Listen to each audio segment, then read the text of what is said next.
Today, we have a slightly different mood. We have His Grace Nila Madhava Prabhu, who will be speaking to us, as you can see in the title, The Untold Pastimes of the Lord. So Krishna has many pastimes in which we have heard, and Krishna has infinite pastimes. But so there are many pastimes in which we may have not heard. But there's a great personality, His Grace Nila Madhava Prabhu, who will be giving us these insights, these untold pastimes. For those who might not know about Nila Madhava Prabhu, he has been serving the manor and a part of the community for over 30 years. And he's part of the temple management at Bhaktivedanta Manor. And so many devotees I've been speaking to today who have told me every time they come into the presence of Nila Madhava Prabhu, he always gives them a story in which they haven't heard. So like I mentioned, this talk is slightly different. It's a bit more relaxed, chilled. So sit back and try your best to absorb these amazing pastimes from none other than Nila Madhava Prabhu. So as per usual, we always do questions. If you do have any questions, then you can always put them down in the chat and we can go through them at the end. But other than that, please do take this wonderful opportunity to hear about the untold pastimes about Krishna from Nila Madhava Prabhu. Hare Krishna. Okay, Hare Krishna. Before beginning, I just want to take this opportunity, I guess, to thank the PS, Milan Prabhu and Akash Prabhu for giving me this wonderful opportunity to be with all of you, even though it's virtually. But it's quite an amazing time that we're living in. And it's becoming kind of easy to go on this Zoom and speak and meet. And however, the 3D visual aspect of me seeing you and meeting you and hearing you is just not there. But thank you anyway for giving me this opportunity. Om Jnanatimirandasya Jnananjana Shalakaya Chakshuranmilitam Yaina Tasmai Shri Guruve Namaha. Namo Om Vishnupadaya Krishna Pastarya Bhutale Srimate Bhaktivedanta Swaminiti Namine. Namaste Saraswati Deve Gauravani Pracharine Nirvishesha Shunyavadi Paschastari Satarine Vancha Kalpatrupascha Kripa Sindhu Bhaevacha Patitanam Bhavanebhyo Vaishnavebhyo Namo Namaha Vaishnavebhyo Namo Namaha. Jai Shri Krishna Chaitanya Prabhu Nityananda Shri Advaita Gadadhara Shri Vasadi Gaura Bhakta Vrinda. Hare Krishna Krishna Krishna Hare Hare Hare Rama Rama Rama Hare Hare.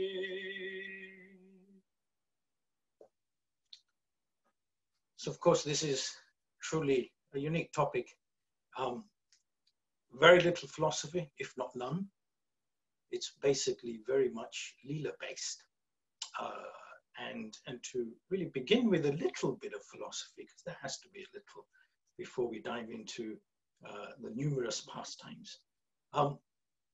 In essence, when I think of the pastimes of the Lord and pastimes of the devotees of the Lord, I suppose for me, the pastimes of the devotees of the Lord are somewhat more important. Of course, the pastimes of the Supreme Person is the utmost importance, but also important are the pastimes of his devotees. So in the Bhagavad Gita, one of Shruti Prabhu's very favorite verses is the 4th chapter of the 9th verse of the 4th chapter.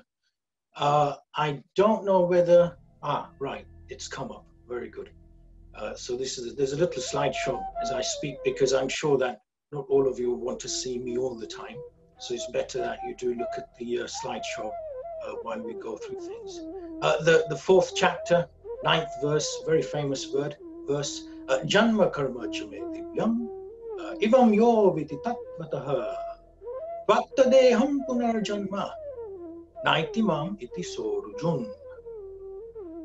One who knows the transcendental nature of my appearance and activities does not upon leaving the body take his birth again in this material world, but attains my eternal abode, O Arjuna. So for us here, the word activities, one who knows my nature, a transcendental nature of my appearance and activities.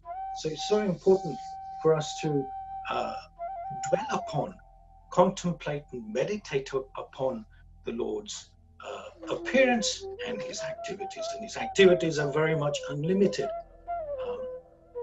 The appearance of the Lord, as we know, he comes every day.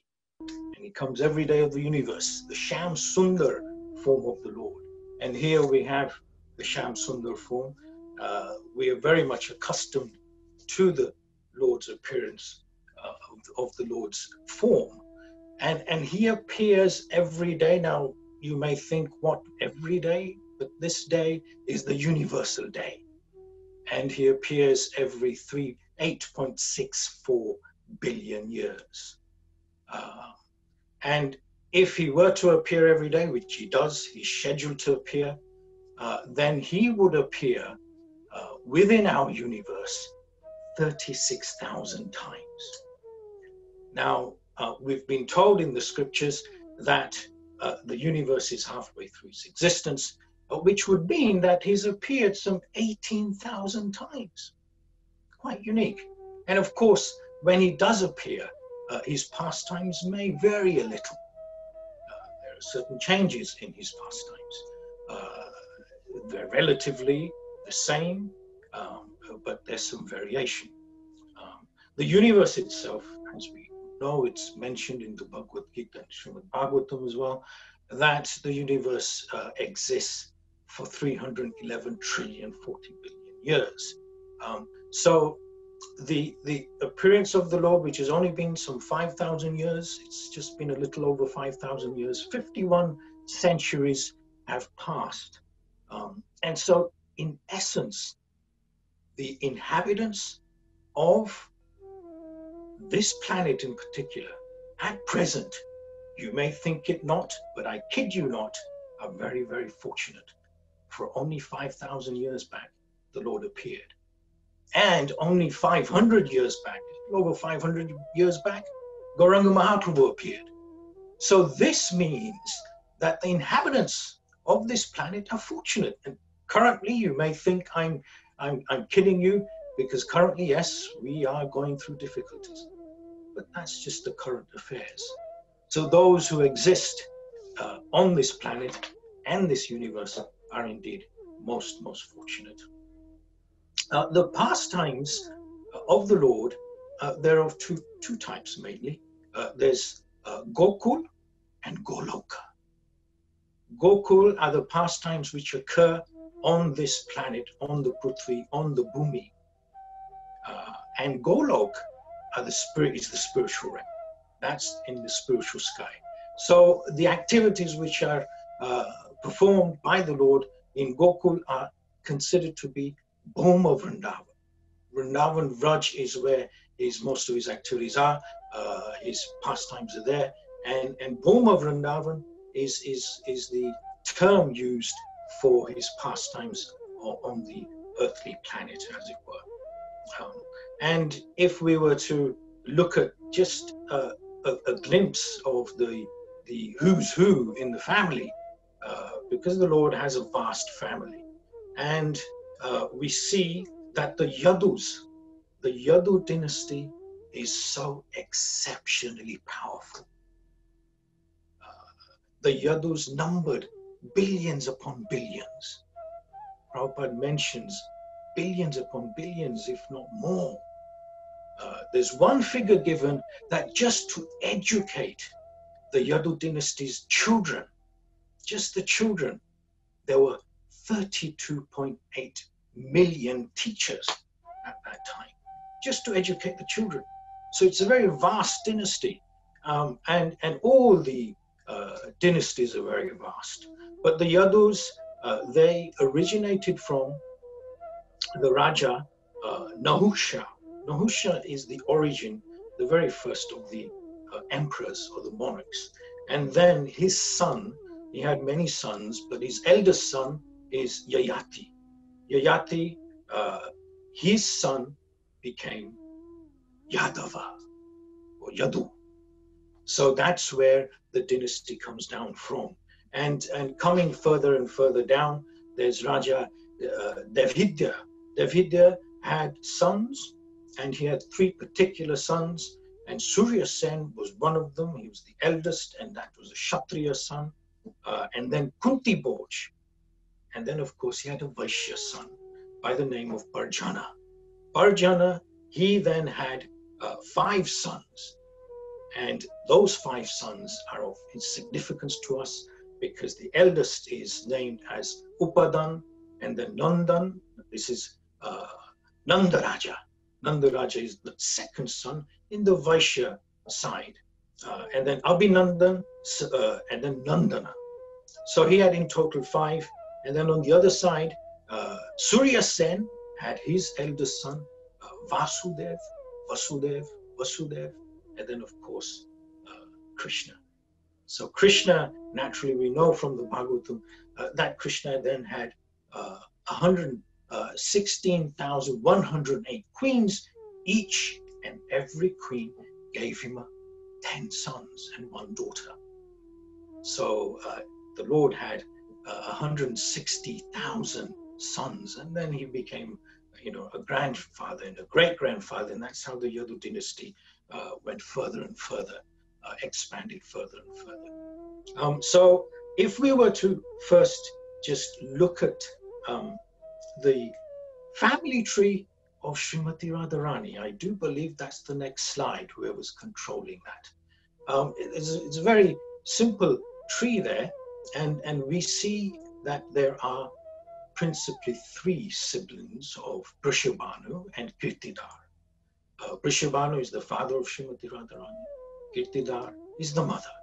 And we then have Sridham as being the brother of Srimati Radharani, and we have a younger sister called Ananga Manjari. And Ananga Manjari is quite interesting. But before we get to her particular pastime, let's just mention that there are naturally brothers which Vrishabhanu had. And Chandrabhanu is one of the sons, one of the brothers. And Chandrabhanu has Shubal and Chandravali as children. Shubal is one of the principal Gopas. He is one of the intimate friends of Krishna. And he's Radharani's first cousin. And then, of course, we have Chandravali. Now, Chandravali, spitting image of Srimati Radharani, Chandravali Devi is so identical, and she wears, the attire she wears is green. That's how you can differentiate that this is Chandravali and this is Srimati Radharani. So they're very important personalities within Krishna Lila, within Srimati Radharani's Lila. And of course, seldom do we hear of Radharani's sister, and that's Ananga Manjari. Ananga Manjari, a very interesting personality, because as we all know, what is God's business? What is Krishna's business? His family business is, in actual fact, grazing cows, right? He will go to the fields.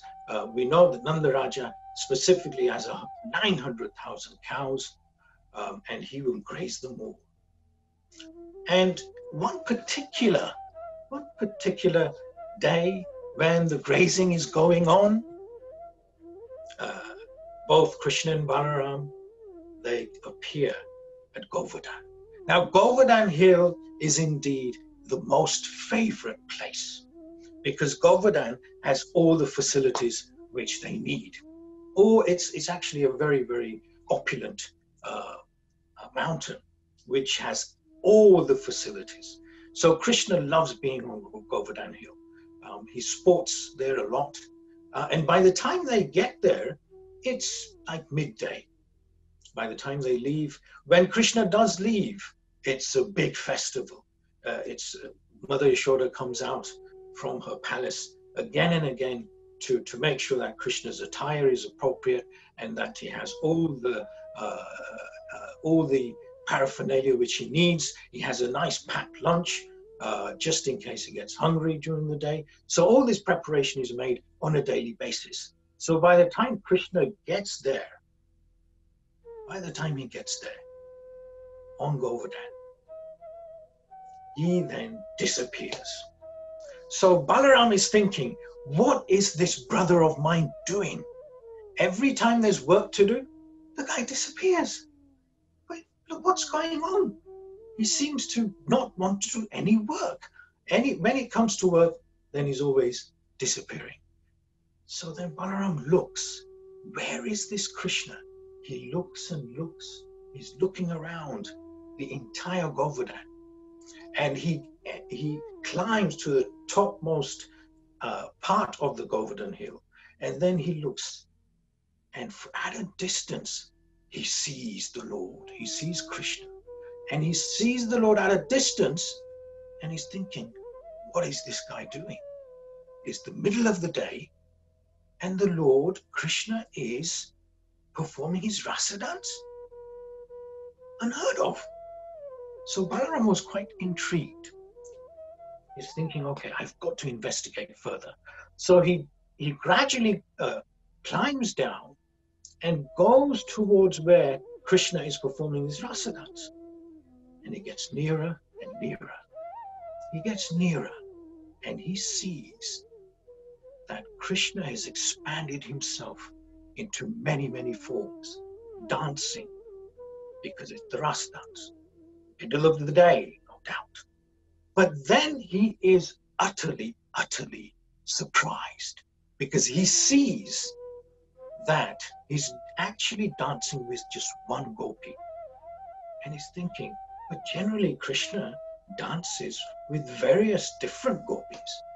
How is it that this one gopi is also expanded?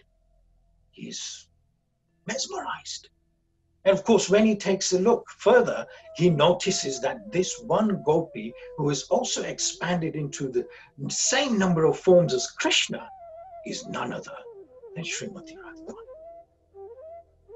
So Balaram is thinking, my Lord, this gopi is certainly very, very special. I don't particularly know much of her, but I want to render some service. I want to render service unto her. So then, therefore, Balaram has his own tattva. Balaram tattva expands into Ananga Manjari. And Ananga Manjari becomes the younger sister of Srimati Radharani. And she's very much subservient to Srimati Radharani. And this is Balaram tattva. So the younger sister of Radharani is truly very, very unique. And of course, we seldom hear of her. And she most certainly is a powerful person. A Manjari means a maidservant, so she is indeed very much subservient to Srimati Radharani. And of course, when Srimati Radharani appeared, now this is the first meeting of Krishna. Radharani appears, Krishna's already appeared in Bhuma Vrindavan. He's appeared, and as always, when the Lord is even a mere toddler, even prior to a mere toddler, an infant, he's very naughty. He will cause havoc.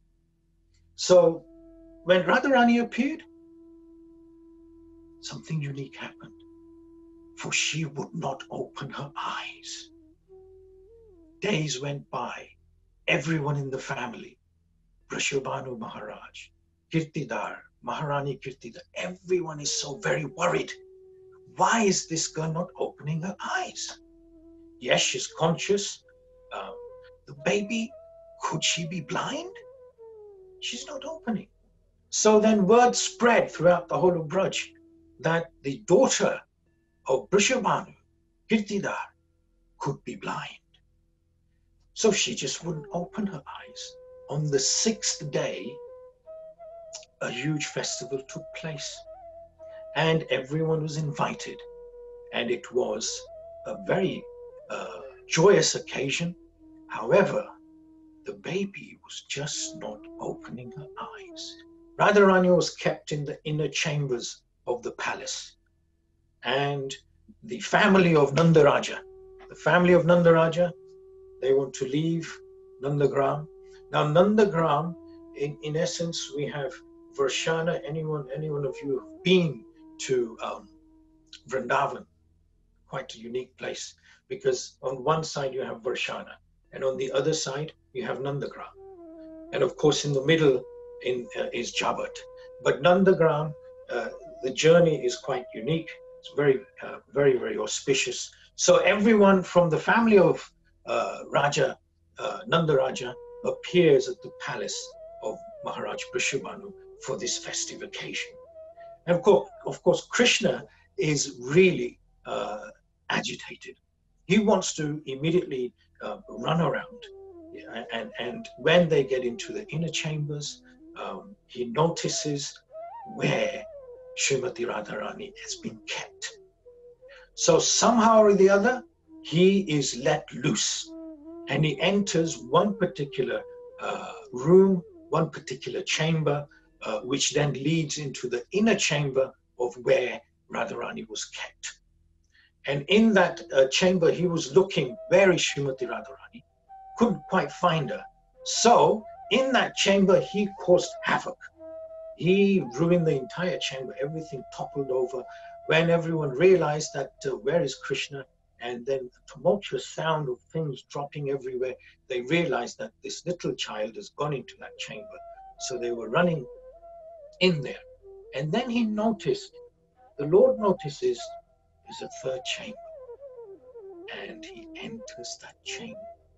He sees the cot, and he goes straight to the cot. And you see this picture there. He climbs up, and there he sees the enchanting Srimati Radharani. And of course, as we know, soon as Srimati Radharani sees the Lord, sees its presence is there, she opens her transcendental eyes. And she takes darshan of Krishna. And this is the first person she takes darshan of. And this is why, in essence, she had her eyes shut, for she wanted to see her Supreme Lord. So quite a unique pastime there. This is the first meeting of the two lordships, Srimati Radharani and, of course, Lord Krishna. And as time goes by, I mean, some of these, incidentally, some of these pastimes, I speak on them in a chronological order. So as time goes by, a very unique thing happens. For Srimati Radharani has a unique experience. She is in the palace of Maharaj Vrishabhanu, and in the courtyard, I mean, Radharani and her Sakhis and her friends, as toddlers, mere toddlers, but very uniquely, they are also worshipping Krishna as in a deity form. So outside in the courtyard of the palace, the girls are playing, and in the middle, they establish a little murti, a little deity of Krishna. The gopis are running around the deity of Krishna, all the maidservants of Radharani. Radharani is very excited. She's also running around in the courtyard. And it seems as that they are actually worshipping Krishna. They've not really had the opportunity, because they're mere toddlers, to actually associate or be with Krishna. Not at this stage, but soon they will. And as they are playing, someone very interesting person is flying by Vraj. He's a Munivar, a very powerful Muni, and we all know him very well. He is Durvasa Muni. We can see the next slide because this personality, Durvasa Muni, gives a very special boon in due course. Radharani is playing in this Munivar, Durvasa. Now, Durvasa Muni is an expansion of Lord Shiva, so he is very easily pleased, but he's also very, very easily displeased. You get anything wrong with Durvasa Muni, you've had it. So he notices, as he is traveling, he notices that the palace of Maharaj Vrishabhanu is right underneath him. And he sees in the courtyard, there's some activity going on. So he goes nearer and nearer. He enters the courtyard and he comes right there in the middle. When he lands, when he gets to the middle, all the gopis who are playing there, all the little children, all the little girls, they just disappear. They run. Because if you can imagine, Durvasa Muni is quite a powerful person, a ghastly appearance, because he's an ascetic.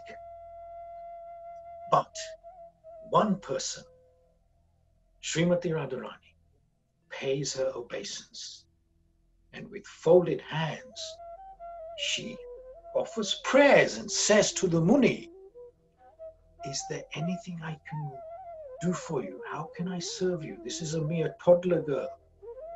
When Durvasa heard these sweet little words, he immediately understood that this child is actually the cause of Mahalakshmi. This child is the cause of Mahalakshmi, and he was quite elated. But just to test the child, Srimati Radharani, he said, "Yes, maybe I can get a little sweet rice. Maybe you can make something for me. I'm hungry." Srimati Radharani was quite surprised. Wonderful. So she immediately went into the kitchen. She went into the kitchen and Mother Kirtidar was there, and she asked Mother Kirtidar, "I want these ingredients. I want some camphor, I want milk, I want sugar, I want various little spices." Kirtidar said, why you need these things? "Oh, we have a very important guest." She's wondering, who's the guest? So immediately then Radharani cooks. She cooks this amazing kheer. She makes sweet rice, unique sweet rice. She then takes this offering, as it were, to the Munivar. When Durvasa Muni had this nectar, he was in ecstasy. He was so very, very pleased.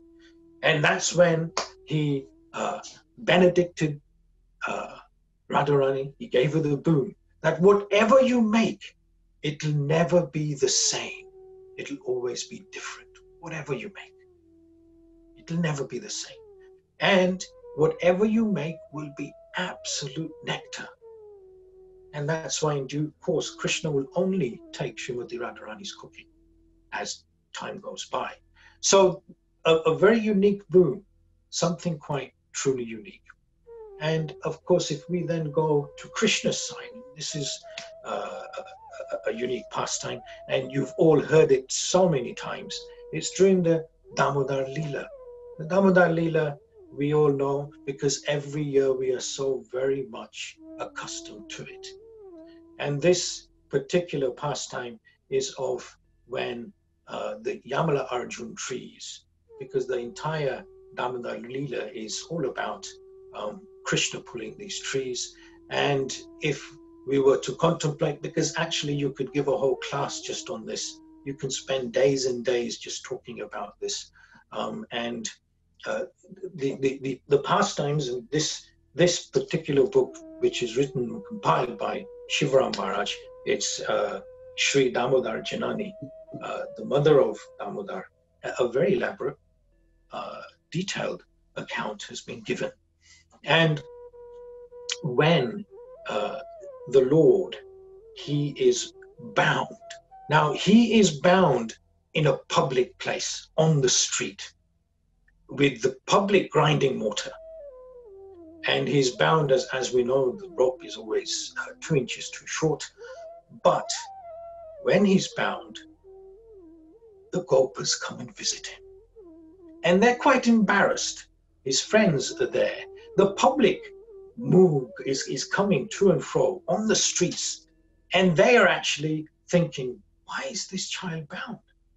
Why is he? And obviously, the mother Yashoda has left. She goes back inside the house, the palace. Why? Because there's no one around in the palace. There's only a couple of maidservants. And Krishna, as we know, has made an absolute mess in the palace. Every room, coming down to the chambers, it's all a mess because of him. So naturally, someone has to clear up. So he's bound. The mother has tied him up on the mortar, and his friends visit him. Madhumangal, Shubal, all these personalities come. And as they are there, they giggle and they tease him that, how is it that you're bound? And Krishna says, look, don't worry about that. What you do is you go back to your houses and stash away all the sweets, all the cakes and all the meat sweets and everything you can get hold of, and we will later on have a picnic. Have a picnic, so you just go. Of course, they all left.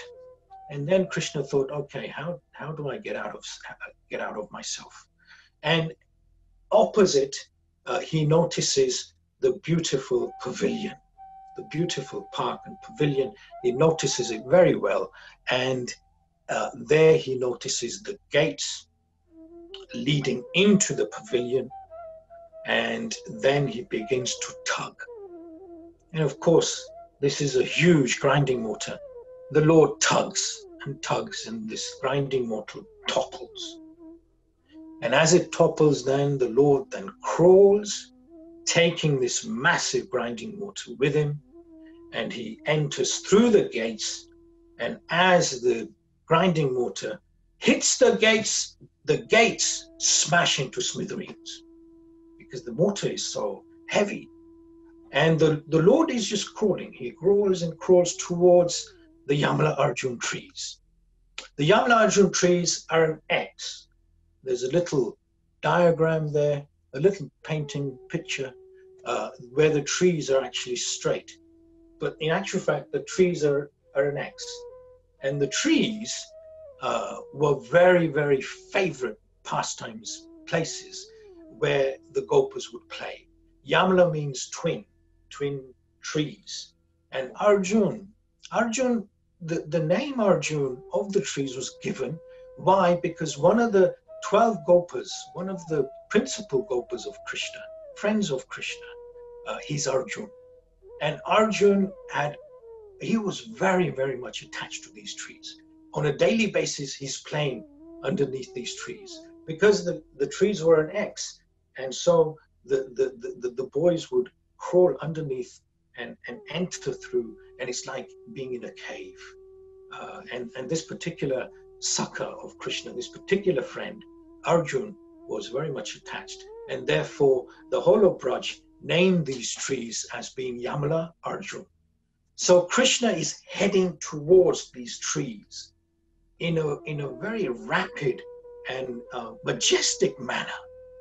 And as he's crawling and crawling faster, he's virtually running. The grinding mortar creates a path because it's a nice pavilion, it's a nice foresty area beyond the gates. You had the street where the grinding mortar was, kind of a town center, as it were, and then you have the pavilion. So as he then enters and goes through the two trees underneath X, naturally the mortar is wedged. And as the mortar is wedged, the Lord appears on the other side. He then just tugs a little bit, and immediately the trees come tumbling down. Immediately, they crash down. And as we know, then the two personalities appear. But as the two persons, the two demigods, begin their prayers to the Lord, as we know, Krishna is not interested. He's not particularly interested. Instead of hearing these prayers by the two demigods, instead, what does he do? He treats the grinding mortar like a yo-yo. He tosses it further down, away from the trees, and then it winds up, the ropes wind up, it coils, then the grinding mortar comes back. And Krishna is just playing. He's playing with his feet. He's tossing the mortar to and fro, to and fro. And finally, the prayers come to an end. Krishna is then thinking, okay, I'd better scarper. I'd better leave this scene because otherwise it's going to be too much for me. So he then goes further down. He takes the mortar with him because he's quite attached to the mortar. And he goes further down where there are plenty of trees. And when he goes further down, he sees the trees. He climbs on top of the trees and he waits for his friends because he has told his friends, we will have a picnic. And in due course, his friends turn up and they have a unique picnic there. All the meat sweets are there and everything is there. Towards the end of the day, Mother Yashoda is getting worried. Where is my son and how's he escaped? The whole of Vraj are thinking, where is Krishna? And by that time, Nanda Raja has appeared.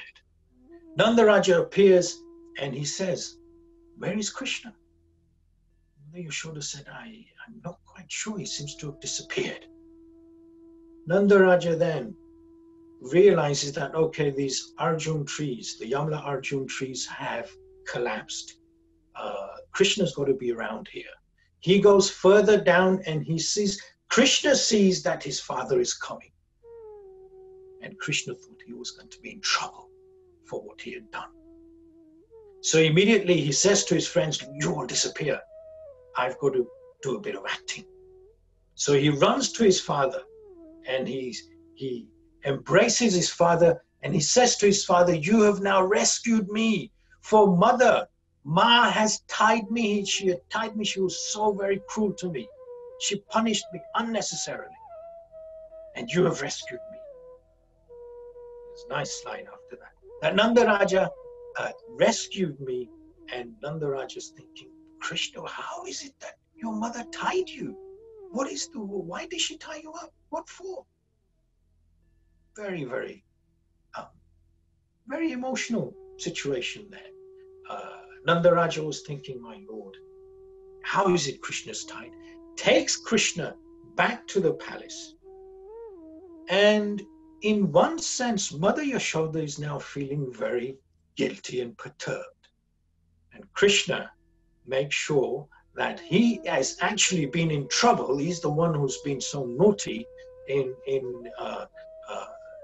mistreating all the chambers and the bakun and everything. He was being so naughty, but he turned the entire situation around, which is typical of Krishna. And as a result of that, Nanda Raja rescues him. Krishna does not talk to his mother, doesn't eat whatever she's cooking, and he completely ignores her for several days. He will only eat whatever Rohini Devi has cooked. And so Mother Yashoda, after several days, was becoming more and more concerned. And finally, Nanda Raja said to Krishna that please forgive your mother. She's so much in separation of you. And so then eventually Krishna forgives his mother for tying him up.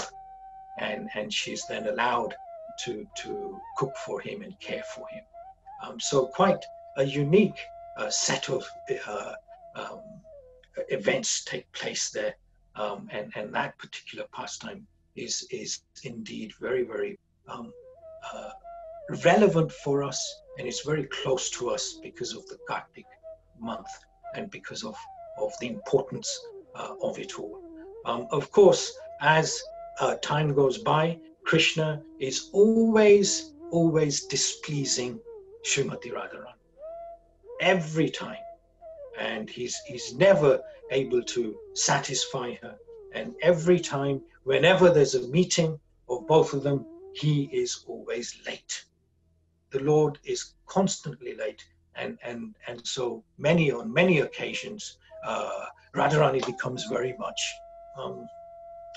she becomes fed up of the Lord, which is natural, because if she's going to be stood up, if any girl's going to be stood up, naturally she's not going to like it. So one time, which is quite interesting, is when the Lord is given a time and place for meeting Srimati Radharani. And it's got to be during that time, because if Radharani is late, then what will happen? What will happen? Sorry, if Krishna is late, what will happen? It'll be curtains. She will not see him again. So this was a very important pastime which takes place. And as Radharani is waiting, the time is ticking, a particular time has been given, Krishna is on his way. Krishna's on his way to meet Srimati Radharani. Krishna, prior to that, is always mentioning that, please forgive me, for I've always constantly let you down. So Krishna is on his way, and something quite unusual occurs. As Krishna is about to get to the place where Srimati Radharani is, from absolutely nowhere, Chandravali grabs Krishna's hand and pulls him into the grove. He pulls him, she pulls him into her little area. Now Chandravali, as we know, she is Radharani's first cousin, and she is always competitive. She's always trying to grab Krishna's attention. And of course, her sidekick is Padma Devi. Padma Devi is a unique personality, because she is the best friend of Chandravali. It's just like Radharani, her best friend is Lalita, Shaka, and Lalita Devi is very close to Srimati Radharani. So similarly, Chandravali's best friend is Padma. And together with Padma Devi, Chandravali, they're always together in somehow or other grab Krishna's attention, grab Krishna's association before he gets to Srimati Radharani. So Chandravali grabs him. Now, when she then begins her tearful mood in saying that, look, you never spend any time with me, so you please remain with me. But Krishna is anxious. Krishna's thinking, well, hang on, I've been told to be with Radharani. I need to be somewhere else. I can't be here. And in the sky, flying, is a parrot. Now, in Vraj, there are many parrots. There are hundreds of thousands, millions of parrots. But Tulsi Maharani specifically has 100,000 parrots. Now, these parrots are no ordinary personalities. They are an intricate, very intricate spy network. Very intricate spy network which Tulsi Maharani has. And the chief of those parrots, the main guru, his name is Daksha. Every important personality has a parrot. Radharani's parrot, as we know, is Shukadev. Shuka means parrot. Shukadev Goswami is Srimati Radharani's parrot. And Srimati Radharani is very attached to him. So attached that Shukadev would perch on Radharani's left arm. And Radharani, with her right palm, on her right palm, would have pomegranate seeds.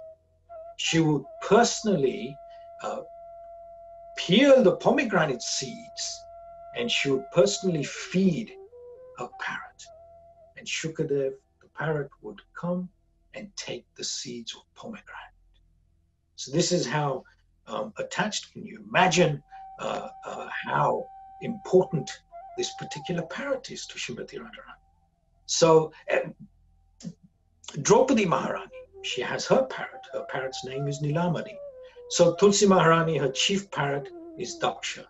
Daksha has 100,000 parrots underneath him, and they have an entire spy network throughout the whole of Vraj, and they generally spy on what Krishna is doing, and they report everything back to Radharani and Lalita Devi and no doubt Vrinda Devi. And so on this occasion, this parrot is flying by, and he notices that Krishna is with Chandravali. And as soon as he notices that Krishna is with Chandravali, he flies to where Radharani is. And where Radharani is, he tells her that Krishna is actually with Chandravali. So if you can imagine, Radharani is devastated. That why is this guy? I gave him a specific time, a specific place, and still he hasn't arrived. Where is he? Eventually, the Lord releases himself somehow from Chandravali, and he runs to where Radharani is. By that time, Radharani has given up, and she's about to leave. Somehow, by Krishna's potency and Krishna's arrangement, he gets to where she is, he pacifies her, he begs for forgiveness, and that's where you see that wonderful picture. And Krishna is attempting again and again that please, please forgive me. Please forgive me. And eventually she does. And the pastime there comes to an end. And of course, there are occasions when Srimati Radharani has been unable to see Krishna on a daily basis. It's very, very difficult sometimes for them to meet, because Krishna, his palace, Nandagram, other side is Varshana. In between, it's a triangle, in between is Jabat. And Jabat is Radharani's house, future house. It's a sasri, you would say in Gujarati, but it's where she's married. And so at one particular time, she's there, and unfortunately, she's not able to see Krishna. Very unfortunate. She's in so much acute separation of Krishna. And as she is then waiting and waiting, Krishna is nearby. And Krishna's feeling, how the heck am I going to see Srimati Radharani? How will I be able to see her? It's so difficult to see her. So he's wondering, he's thinking, what can I do? How can I, he's very much depressed. And Shubal is there amongst the other friends. And Shubal, if you remember, Shubal is actually Radharani's first cousin. And so he says to Krishna, why are you so perturbed? Krishna mentions, well, I'm so perturbed because I can't get to see Radharani. She's inside Jabat, she's inside the chambers, she's virtually imprisoned. It's very difficult for me to come inside. And then Krishna said, look, I have a plan. Shubal said, anything, what can I do?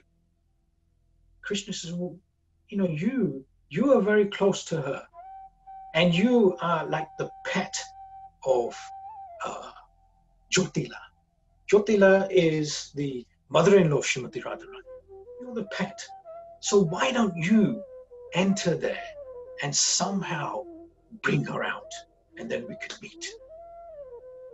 So Shubal said, okay, it's a pretty good idea. Yes, why don't I do that? So Shubal is about to leave. And Krishna says, well, hang on a minute.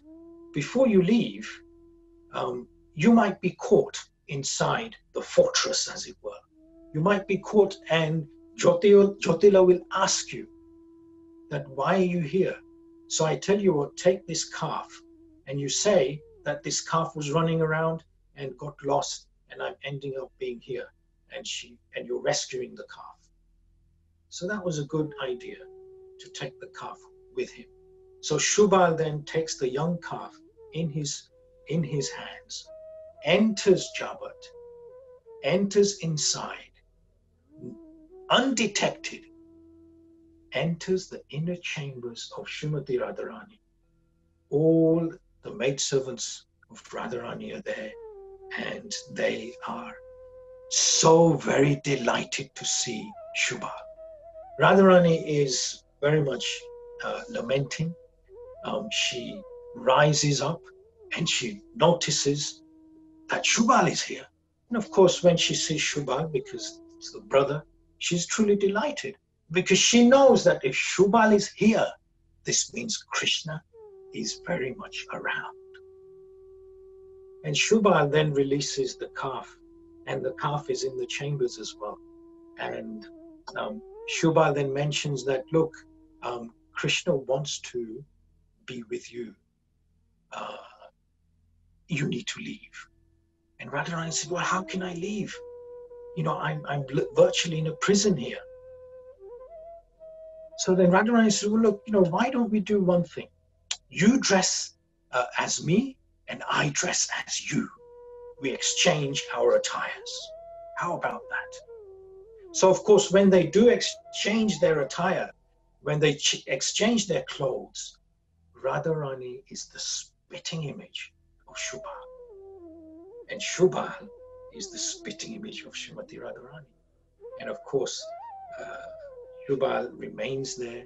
Radharani then leaves dressed as Shubal. And this is the very important pastime of Gopastami lila, which is the next you'll see on the slide there. Gopastami lila is very important pastime of when Srimati Radharani is dressed as Shubal. And when she leaves, she also takes the calf, because the calf is an important person. And as she leaves, and she's about to vacate the premises, Jyotila, the mother, notices that Shubal is here, because she's thinking that this is Shubal. And she's so delighted. She says, Shubal, you're here. That's wonderful. What are you doing here?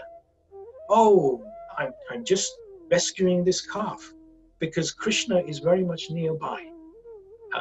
Krishna's nearby? Jyotila is alarmed. No, Krishna cannot come anywhere near here. You please leave. I don't want Krishna here. So immediately then, Shubal, or Radharani, leaves and goes to where Krishna is sitting. Krishna is sitting in nearby Sankat, area called Sankat, is sitting on this rock. He is in so much dejected mood. He's so dejected, he's depressed, he's somewhat despondent, and he is so very, very affected. Why? Because he's so much hankering for the association of Srimati Radharani. And as Srimati Radharani enters that grove and dressed naturally as a gopa, Krishna's being fooled here, because Krishna then thinks that, okay, this is Shubal. And Krishna then asks that, okay, so where's Radharani? Were you successful in your mission? Where's Srimati Radharani? And Srimati Radharani, dressed as a gopa, dressed as Shubal, thinks, well, let me not reveal my identity.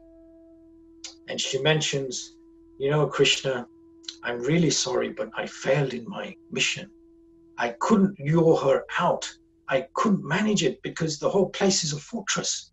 There was no way I could manage it. And so then Krishna, he begins to cry. His tears coming from down, rolling down his cheeks. And he's thinking, is there any way I'm going to see her?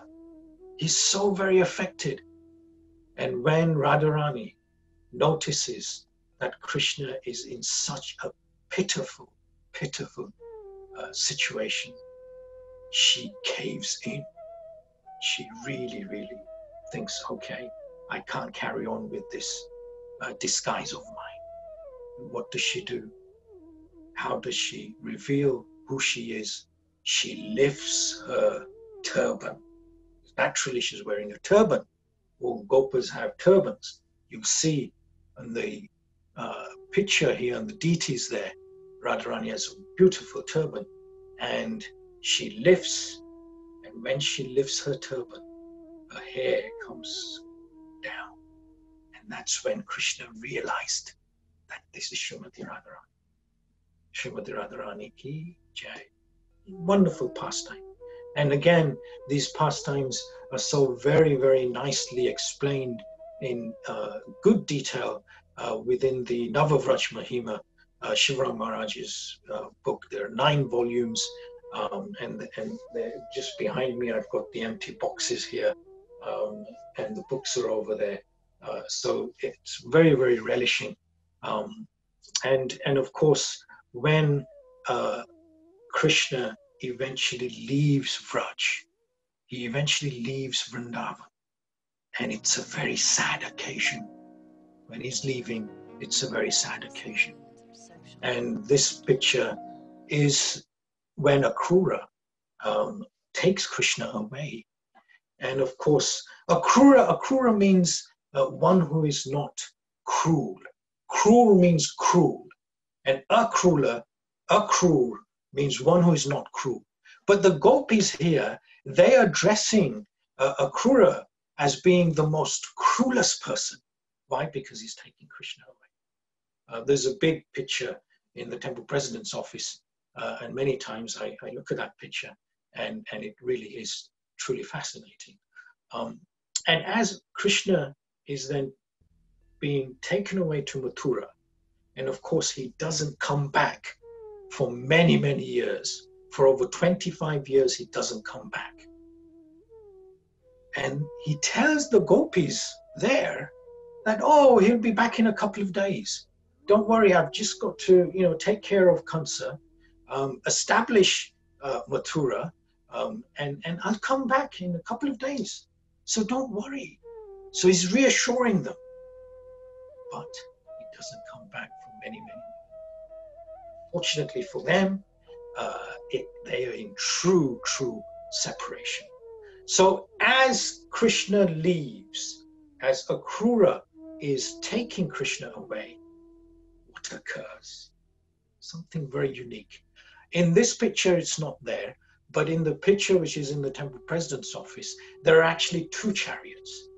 One chariot is at a certain distance behind, and that chariot has the senior gopas. That chariot is driven by Nanda Raja. Nanda Raja is there with the gopas, and they are thinking that we have to give Krishna a protective escort. So they are protecting Krishna's chariot, Akrura's chariot. So as they're about to leave the province of Vraj, a unique personality is flying in the airways. And this person, he is one of the suckers of Krishna, one of the friends of Krishna. And he is a very Herculean chap, very well built. And he immediately jumps right in front of the chariot, blocking. Now this is after the Lord has left the gopis, and this person just comes right down and he blocks the chariot. Krishna and Balaram immediately know who this is. This is a gopa whose name is Luthra. Luthra is a very unique person because he has the ability to just block, and he mentions to Krishna that you didn't even tell me that you're about to leave. And Krishna says, well, don't worry, I'll be back very soon. And this gopa, he said to Krishna and Balaram, well, let's have the final picnic. Let's sit and eat, because I know that you chaps have the best food stuff. Mother Yashoda has packed you kachoris and samosas and gulabs and ladlus, and all these things are with you. All I have is a couple of things, a couple of preparations which my mother has given me, but you have a lot more. So let's have a picnic. Akrura is thinking, are we ever going to get to Mathura? are we going to be stopped every, so often? And so he turns to Krishna and Balaram and says, look, we really don't have time. I need to get you there, because otherwise it will be the chop for me.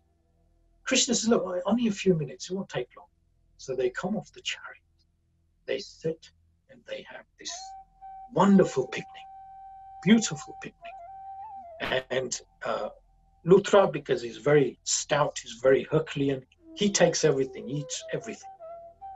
And then towards the end, he said, when will you be actually back? Krishna says, no, I'll be back. It won't take long. So he said, I will remain here in this position until you get back. Krishna said, no, you can't do that. You must go home. He said, no, I will remain here because I want to make sure you come back. You come back to Vraj. And of course, Krishna mentions that, yes, okay, this person, he remains in that spot. In that spot, he remains. He doesn't move an inch. And this personality in Ram Lila is none other than Hanuman. Krishna Lila, he is a Gopa by the name of Luthar. And in Chaitanya Lila, as we know, he is none other than Murari Gupta. So a very unique personality, truly unique. And so, of course, when Krishna does get to Mathura, an entire episode is there. He stays there, of course, and for many, many years, he doesn't come back to Vrindavan. And as Krishna leaves, he's planning to leave, and his pastimes on Bhuma Vrindavan is coming to an end. His pastimes in Gokul is eternal. His pastimes in Golok is eternal. In Gokul, he is about to end his pastimes. And when he leaves, a truly unique occurrence has been detailed in the Chaitanya Mangal. Chaitanya Mangal, this very interesting pastime has been given. And Jayapataka Maharaj's book, one of his books entitled Gauranga, there's this account which has also been given. So when Krishna's left,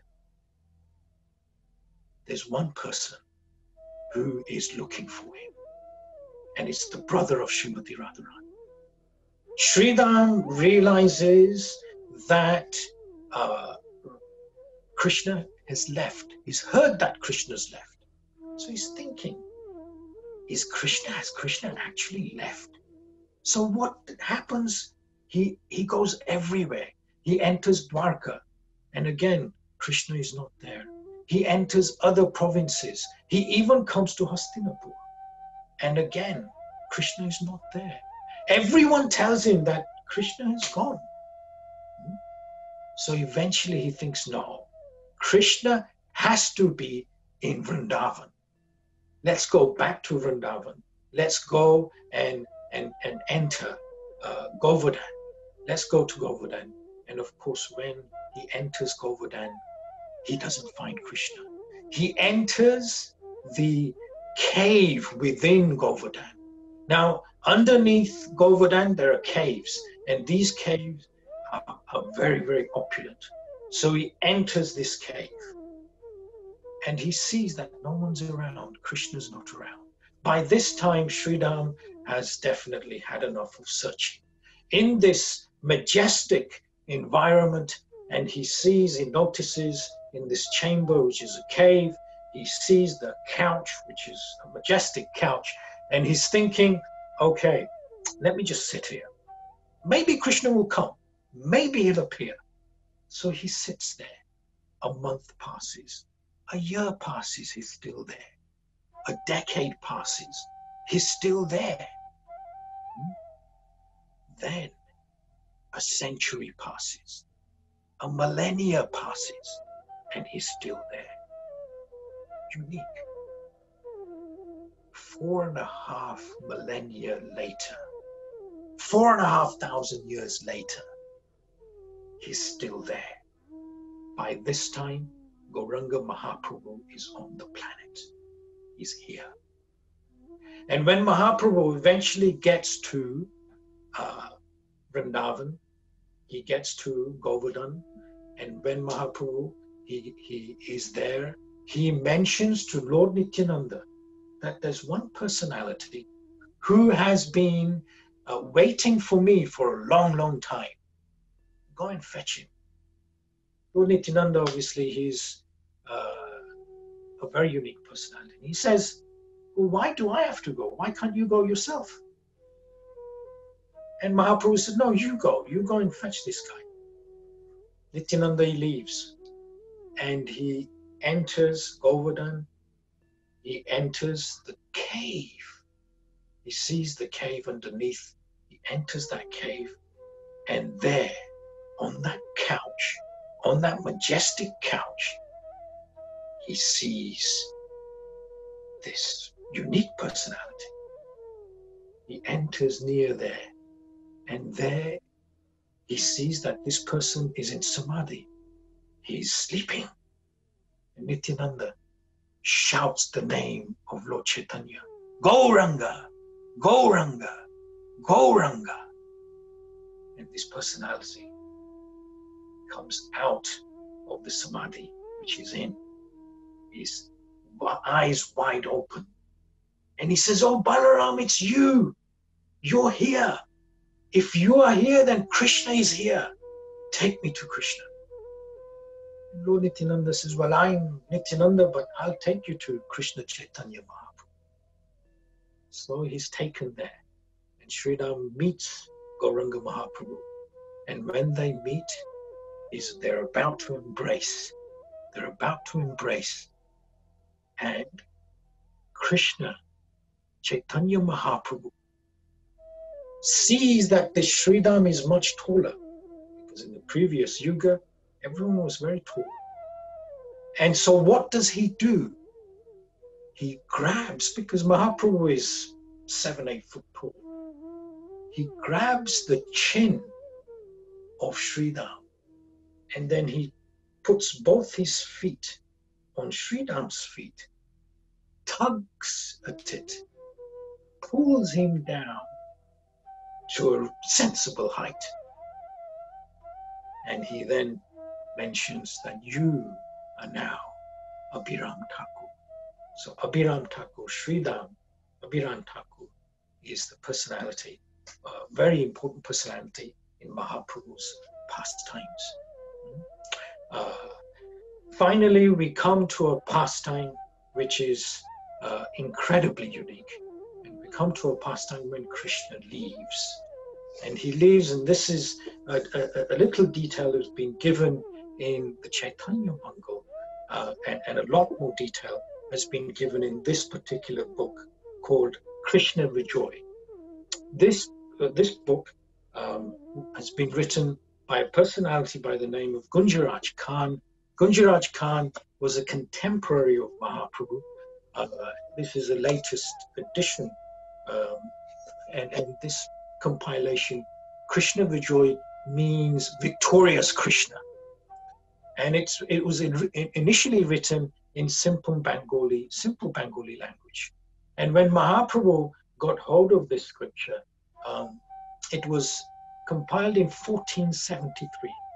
Mahaprabhu got hold of it, and he read it, and he was very happy with it, and he really liked the scripture. Of course, now it's been translated, and there an account has been given of the departure of the Lord. And the departure is quite unique, and it begins with when Narada Muni visits Dwarka. Now that's a very famous painting there. You'll see a picture there of when Narada Muni visits. And Krishna enters Dwarka for the final time. And when he enters Dwarka, he goes immediately to the palace of Rukmini. And Rukmini is so very perturbed. And she's thinking, Krishna is coming here for the last time. He'll not come back again. So she is very much despondent.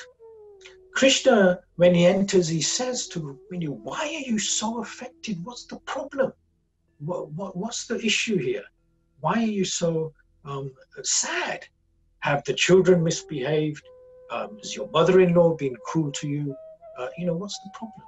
And that's when she mentions, well, actually, you're coming here for the final time. You'll soon be leaving. You've been here for 125 odd years. You'll be leaving.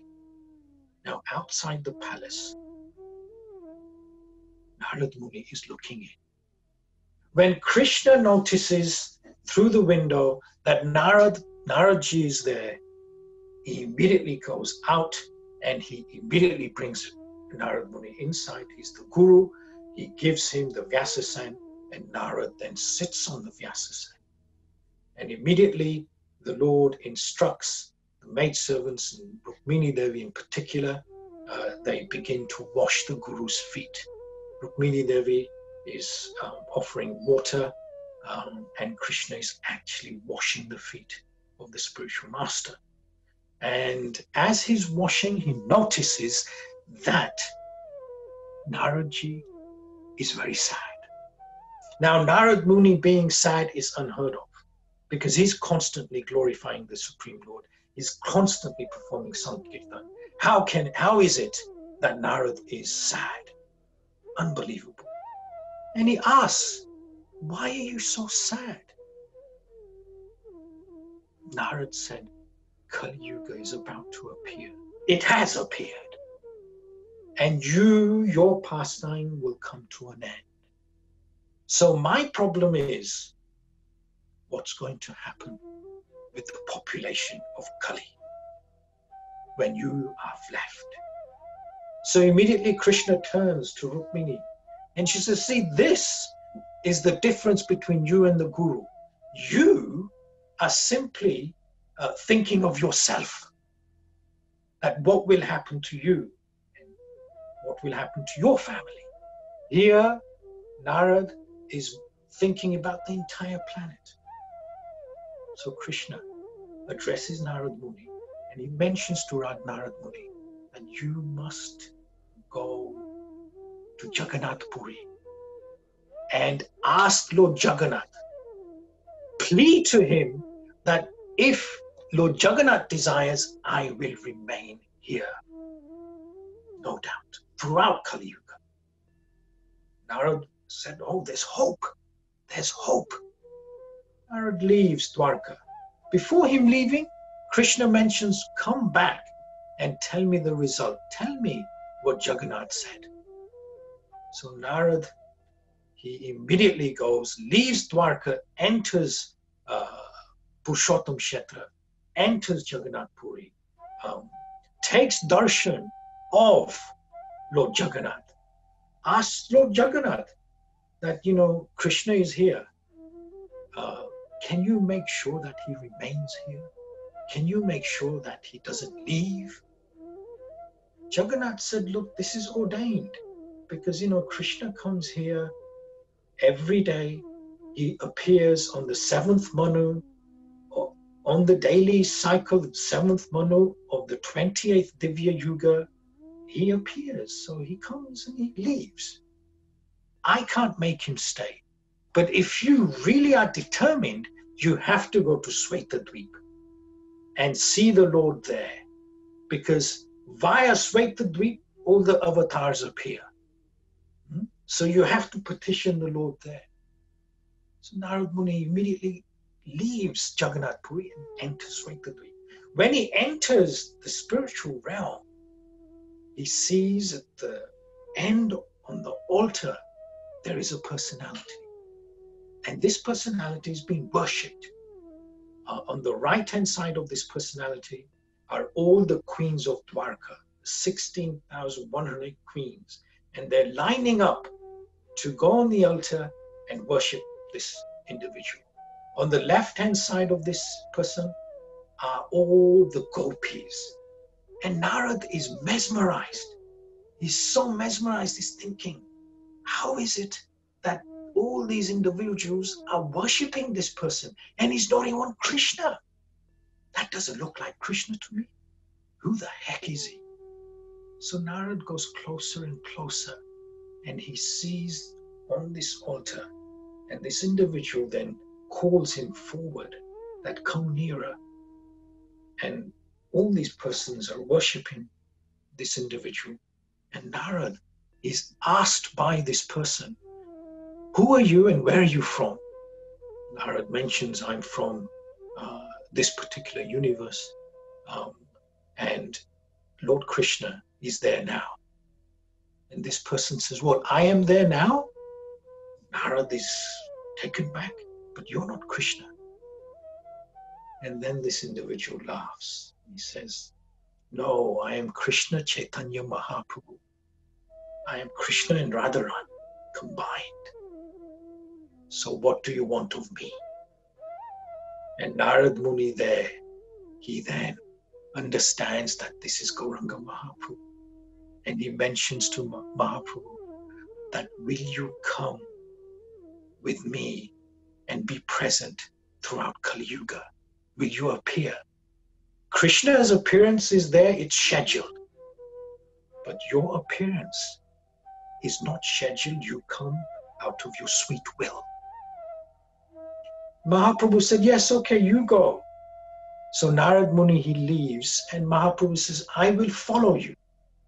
And Narad then leaves, he enters Dwarka. He's joyous.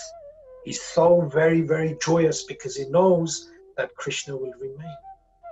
And of course, when Narad enters Dwarka, somehow time is frozen and Krishna is there. Krishna is then told by Narad that you will remain. Rukmini is very much delighted that Krishna will also remain. But of course, that 4,500 years go by. And during that time, when Mahaprabhu appears, Kali Yuga has fully taken its course and entered. And that's how then Krishna then eventually leaves, and we will then mention that there's a whole elaborate pastime of how Krishna departs. And unfortunately, I'm probably out of time. I'm well over time. So these are the pastimes of the Supreme Personality of Godhead. And as the verse, the beginning, Krishna is mentioning to Arjuna that one who knows the transcendental pastimes, nature of my appearance and activities, does not, upon leaving the body, take his birth again in this material world. The pastimes are truly unique, and they're inconceivable. They're absolutely, totally, utterly inconceivable. All we have to do is hear and read and digest these pastimes. Thank you all very, very much. And I shall stop here. If there are any questions, comments, I'll gladly take any questions. On my screen here, I can't see much. It's my little phone. But yes, Mr. Palmer, Prabhu, Parmar. Hare Krishna. Thank you for listening. Thank you. Thank you so much, Prabhu. We really appreciate it. We are really grateful. No. Thank you for giving me the opportunity. Relishing, truly relishing. I get a little too excited when I speak a little, so pardon me for that.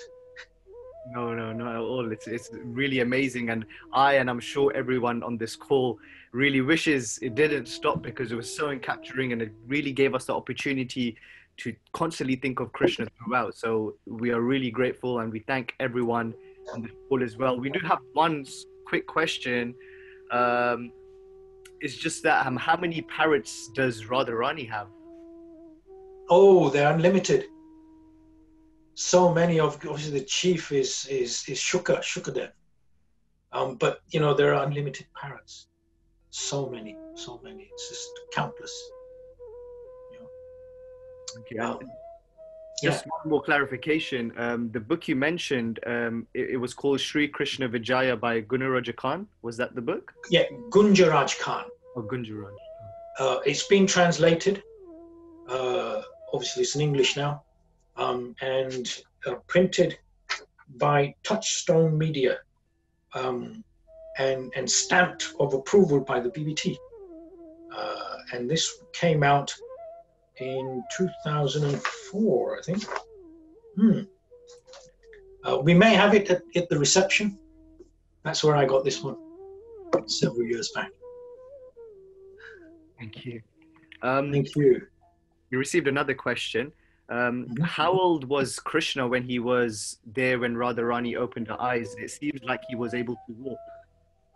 Yes, well, because that particular, it varies, because sometimes it's like 10 weeks, sometimes it's 10 months. There was, in this particular kalpa, I do believe it's about 10 months, this particular day. Yes, that's what I recollect, but I can look it up again and ascertain exactly the weeks given, the months given, but that information has been given. Okay, thank you so much. We really appreciate Thank you, this Prabhu. and answering these questions as well. Really grateful. Thank you, Prabhu. Thank you. So now we're going to be announcing our next event. So we'll just post that up on the screen. So do save the date. We have His Holiness Jayadvaita Swami, who will be giving the next talk on 5th of June. Okay, so 5th of June, save the date, put it in your diaries, and we shall see you all there for this amazing talk. We'll give more information in terms of what the talk's going to be about. Thank you all so much for joining the call. We are grateful for you all and extremely grateful for you, Nila Madhava Prabhu. No, not at all. Thank you for giving me the opportunity. Haribol, Prabhus, Haribol. Vanchakalpa Prabhuscha. Kripa Sindhu Bhayavacha Patitanam Babanebhyo Vaishnavebhyo Namo Namaha. Haribol.